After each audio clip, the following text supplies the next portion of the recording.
أنا اسمي إسراء، عندي 33 سنة، مهندسة معمارية، آنسة، لسه ما اتجوزتش، عايشة أنا وماما وبابا. أنا دلوعة قوي، يعني ماما وبابا مدلعيني قوي، بس خجولة في نفس الوقت، وحساسة جدا، ورومانسية جدا. عمري في حياتي ما حبيت، وعمري في حياتي ما مشيت مع راجل ولا حبيت راجل ولا اتكلمت مع راجل إلا في حدود الشغل وبس.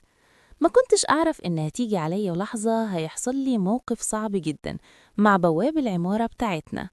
دايما متعودة سواء أنا أو أهلي، يعني بابا أو ماما، دايما لما بنكون عايزين نطلع الدور السادس في الشقة بتاعتنا دايما بنستعمل الأسانسير.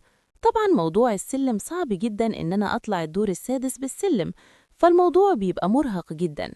ففي اليوم ده يا جماعة كان يوم تلات، كنت راجعة من شغلي بعد العصر، فطبعا يعني دخلت الأسانسير على أساس أطلع بيه الشقة بتاعتنا.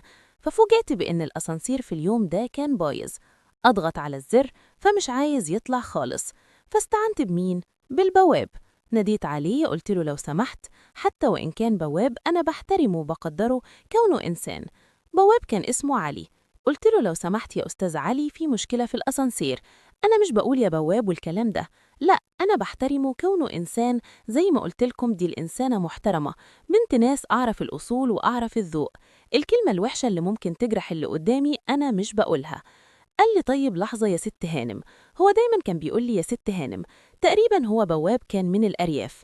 فالمهم قلت له لو سمحت أنا مش هقدر أطلع السلم، الموضوع بيبقى صعب بالنسبة لي، فالأسانسير بتمنى إنك تشوف له أي حل على أساس إن هو إيه يطلعني الشقة بتاعتي. لحظات وأنا أحاول إن أصلح الأسانسير، أشوف فين المشكلة، لو كانت مشكلة صغيرة ممكن أحلها، خصوص إن أنا عندي خلفية في موضوع الأسانسير. لو كانت مشكلة غويصة أنا ممكن أجيب واحد متخصص، فحضرتك هتضطري إنك أنت تطلعي على السلم. طب خلاص، شوفي إيه الدنيا، شوف هل المشكلة كبيرة ولا صغيرة. قال لي تمام لحظة. فعلا فضل ينزل تحت ويحاول إن هو يصلح الأسانسير، فضل يعني يشوف الخزنة بتاعته بتاعة الأسانسير، يشوف الأسلاك، يشوف الكهرباء متوصلة ولا لأ. المهم يا جماعة صلحوه. بعد ما صلح الأسانسير فعلا اشتغل. قال لي بس لازم يا ست هانم أنا أطلع معاكي بالأسانسير، لربما تحصل مشكلة والأسانسير ما يرضاش يكمل لحد الدور السادس. قلت له مفيش أي مشكلة. فعلا يا جماعة طلعوا معايا أثناء ما ماشي الأسانسير، وفعلا اللي كنت خايفة منه حصل. الأسانسير باظ. بعد ما باظ المشكلة باظ في الدور الثالث، يعني محتاجين حد تحت يحاول يصلح الأسانسير على أساس إيه الأسانسير ينزل أو يطلع لنا الشقة الدور السادس. قلت له طب والحل دلوقتي؟ هنفضل متعلقين كده في الدور الثالث؟ قال لي أنا هتصرف، أنا معايا موبايل وهرن على واحد متخصص أشوف الدنيا تحت وإن شاء الله يشتغل الأسانسير. قال لي بس معلش استني اصبري 5 دقايق. قلت له مفيش أي مشكلة. وفعلا يا جماعة رن واحد يعرفه وشرح له الموقف. قالوا أنا متعلقة في الأسانسير، فأنا والست هانم، فعايزك دلوقتي تيجي تصلح الأسانسير من تحت على أساس الأسانسير ينزل أو يطلعنا الشقة الدور السادس. قال له طب هاجي ليك بعد 10 دقايق. قلت لها الكلام ده، قلت له هو هيجي بعد 10 دقايق وهيصلح الأسانسير. قال لي خليه يحاول ينجز. قلت له خلاص تمام ماشي، هحاول أخليه ينجز. وفعلا يا جماعة لما كلمته مرة تانية قلت له حاول تنجز عشان الست هانم مستعجلة وإحنا في موقف صعب جدا، يعني متعلقين في الدور الثالث.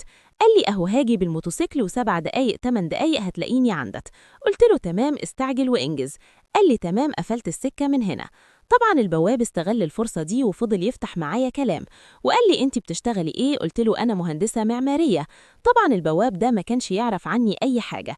مساء الخير مساء النور، انا وطالع مثلا الشقة بتاعتي، ولو شفته بقول له مساء الخير، انا ورايح شغلي بقول له مساء الخير، انت عامل ايه؟ كويس، يعني مجرد سلامات، مجرد تحيات عادية. بس هو ما يعرفش عني اي حاجة ولا انا كمان اعرف عنه اي حاجة. يعني صعب جدا مستوى مهندسة ينزل لمستوى بواب، بس من في نظري انا مش مشكلة، بس ناس تانية بتفهمها كده او حاسباها كده. المهم طبعا انا اضطريت اني اتكلم معاه وافتح له قلبي واقول له انا بشتغل ايه وشوية معلومات عني، ليه ان انا كنت مضطرة ان انا اي حاجة تشغلني على اساس ان الشخص المتخصص في تصليح الاسانسير يجي ويصلح الاسانسير وبعد كده تتحل المشكلة واوصل شقتي على خير. وفعلا يا جماعة فضلت افتح معاه كلام، كلمة من هنا وكلمة من هنا، وفضل يضحك وانا اضحك والحياة بقت حلوة. بعد كده يا جماعة ما كنتش اعرف، يعني كنت فعلا مستبعدة ان انا ممكن احب او اتعلق براجل، بس ما معرفش ليه إحساس من عند ربنا خلاني أتعلق بالبواب ده. حسيت إنه كلامه حلو، طريقته في الكلام، حسيت إنه هو حنين، قلبه طيب. سبحان الله، معرفش إزاي ده حصل. هو الراجل الوحيد اللي حسيت بارتياح كبير من ناحيتي دي. فبصراحة فضلت أتكلم معاه. قال لي: هو أنت متجوزة؟